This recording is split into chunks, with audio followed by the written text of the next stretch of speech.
sobat, apa kabar? Ketemu lagi di channel Naga. Di sini saya akan melanjutkan Plat Galen Donghua full spoiler. Tanpa lama-lama lagi kita tonton sampai habis. Xiao Yan duduk di kursi batu di halaman yang tenang. Sebuah meja teh terletak di sampingnya, terbuat dari batu, dan dua piring makanan ringan diletakkan di atasnya. Teko teh hijau mengeluarkan awan samar yang menyebarkan sedikit aroma. Xiao Yan diam-diam duduk di kursi batu. Dia sesekali mencicipi teh hijau, dan tiba-tiba merasa sedikit sentimental. Bagaimanapun juga, dia hendak meninggalkan tempat ini. Apalagi masa depan dipenuhi ketidakpastian. Terlepas dari seberapa kuat seseorang, hatinya akan merasakan kesedihan menghadapi masa depan yang tidak mereka yakini. Xiao Yan memandangi daun pohon yang agak kekuningan di halaman dan tanpa sadar menghela nafas pelan. Dia menoleh dan melihat sosok yang berdiri di pintu masuk halaman. Dia tersenyum dan bertanya, "Kakak kedua, kamu sudah sampai?" Xiao Li di pintu masuk menganggukkan kepalanya sebelum perlahan memasuki halaman. Dia terdiam beberapa saat sebelum berbicara. "Saya baru saja bergegas dari gerbang Xiao. Dari apa yang dikatakan penatua pertama, apakah Anda berencana untuk pergi?" Xiao Yan tersenyum dan menjawab, "Sudah waktunya untuk pergi.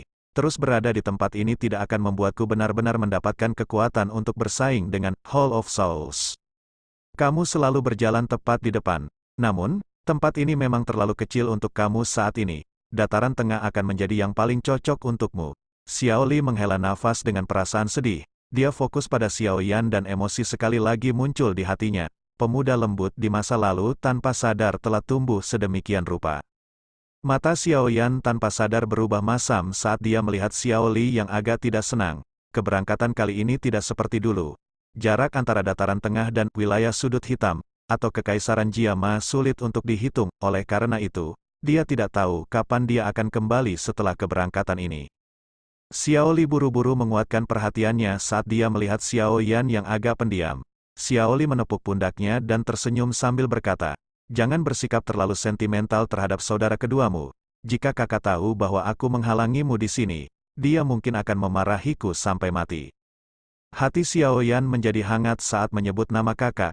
Dia berkata, "Kakak kedua harus mengelola gerbang Xiao dengan baik setelah aku pergi. Dengan Punch Gate yang mendukungnya, akan sulit untuk membatasi potensi Xiao Gate. Saat aku kembali, gerbang Xiao mungkin sudah menjadi penguasa seluruh wilayah sudut hitam." Xiao Li membuka mulutnya dan tertawa.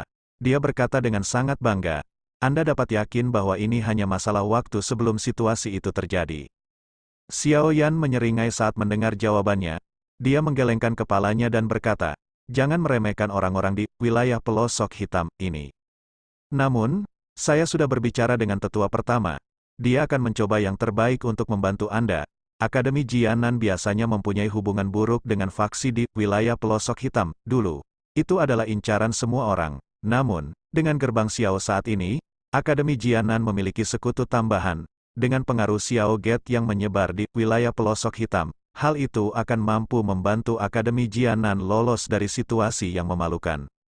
Xiao Li menganggukkan kepalanya dan berkata, "Tenang, Anda telah menyerahkan kepada saya gerbang Xiao yang lengkap. Di masa depan, aku akan mengembalikan gerbang Xiao yang 10 kali lebih kuat dari saat ini." Xiao Yan tersenyum.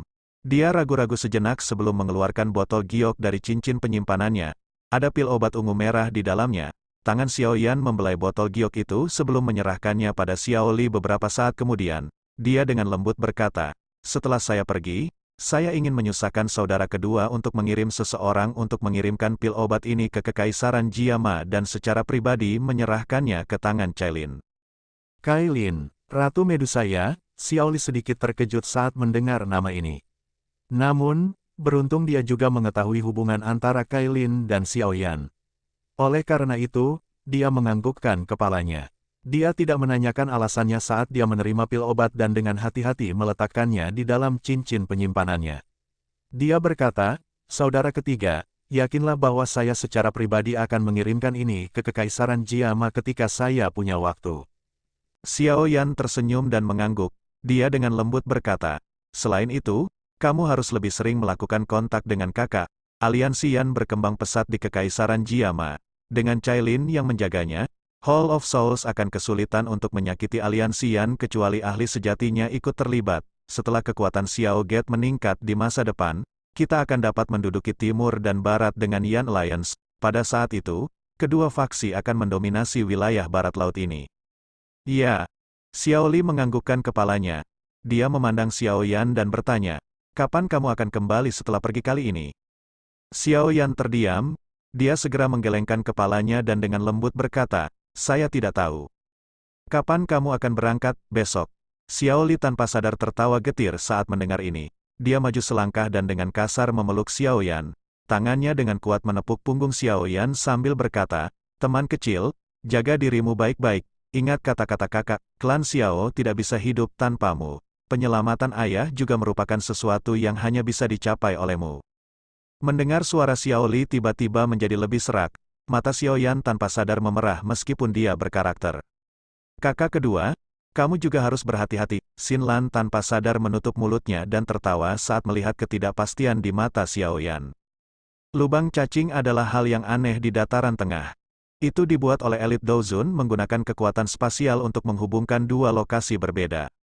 Jarak dari wilayah pelosok hitam ke dataran tengah akan memakan waktu setidaknya setengah tahun bagi seorang elit Douzong untuk menempuhnya. Namun, jika seseorang menggunakan wormhole, ia hanya membutuhkan waktu 1 bulan. Namun, pembuatan lubang cacing cukup sulit, apalagi harus sering diperbaiki. Selain itu, kekuatan orang yang memperbaiki setidaknya harus berada di kelas Douzong. Oleh karena itu, sangat jarang muncul di wilayah manapun selain wilayah seperti dataran tengah. Xiao Yan sekali lagi tercengang.